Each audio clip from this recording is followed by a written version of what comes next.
Many years ago, when Nissan were Datsun, they made a car called the 240Z, and it happens to be one of my favourite oldies. They took inspiration from these Z cars of the 70s and made the 350Z. This was replaced by the 370Z, and this is a 2012 model. What I really like about this coupe is its looks. Check out the strong muscular wheel arches and beautiful but bold curves. It really is a head turner. The interior has been well styled too, with the sporty instrument cluster and brushed aluminium finish. It looks well put together with some good quality materials. Well, I really like the soft touch here, here and here on the interior.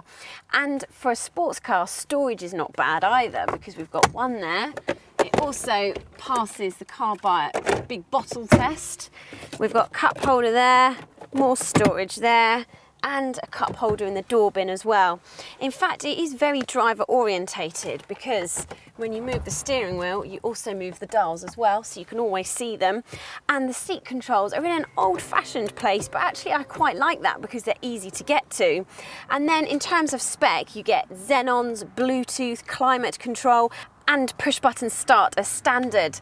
And safety hasn't gone unnoticed either, because you get front, side and curtain airbags, as well as traction control on all models. But with 328 brake horsepower to play with, I'm pretty keen to get driving.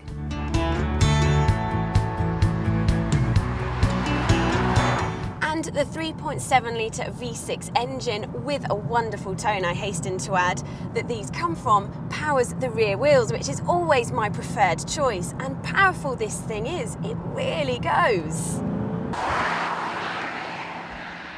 It does 0 to 60 in just 5.3 seconds.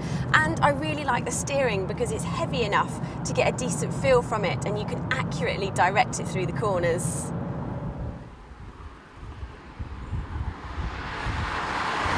This is aided by the precision of the 6-speed manual gearbox. And if you go for a GT, you get rev match technology for brilliantly smooth downshifts. But today we're not in a GT, so I'm going to have to heel and toe myself.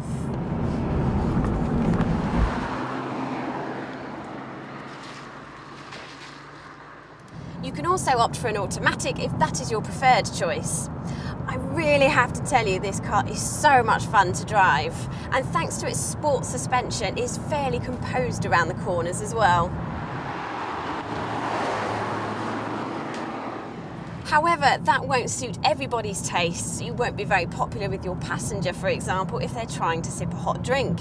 And if I'm being really picky, it doesn't handle as well as a Toyota GT86, and one of those is a lot cheaper. But it's no surprise, because this is a heavy lump of a car. And that brings me on to some more negatives. The road noise is very intrusive. I've been driving around with my music on to try and drown it out, but then you don't get to hear the V6 tone. One thing that you might hear though is the low fuel bing, and you'll have to get used to that, because boy does this thing drink fuel. Official figures are 26.7 mpg, but you don't buy a car like this and drive at 20 miles an hour below the speed limit, do you? Then there's the visibility over your shoulder. You're going to have to be clever with your mirrors on slip roads and overtaking on the motorway.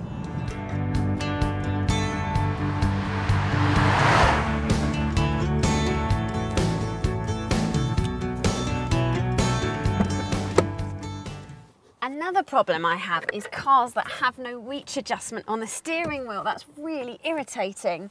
And if you look a little bit closer, you'll see that some of these switches are reminiscent of a 1992 Skyline. I think it's about time Nissan updated some of their switchgear. If you look at a BMW Z4, for example, it makes the whole interior feel a lot more upmarket. And the final problem is practicality. But it's a sports coupe, I hear you say. Yes, this is true, but an Audi TT has 2, albeit small, seats in the back. This has none. It also has a very shallow boot.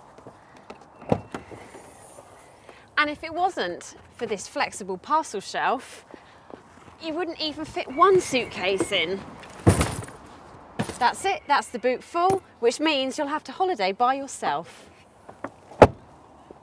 But do you know what? You can go for the GT model, which comes with more sound insulation and softer suspension.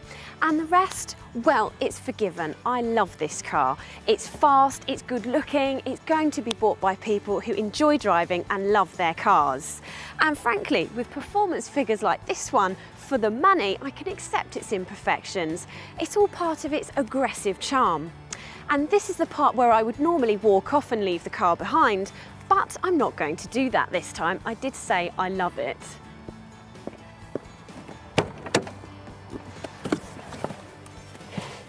Subscribe to the Car Buyer channel for our latest videos. Click here to see our reviews of other sports cars.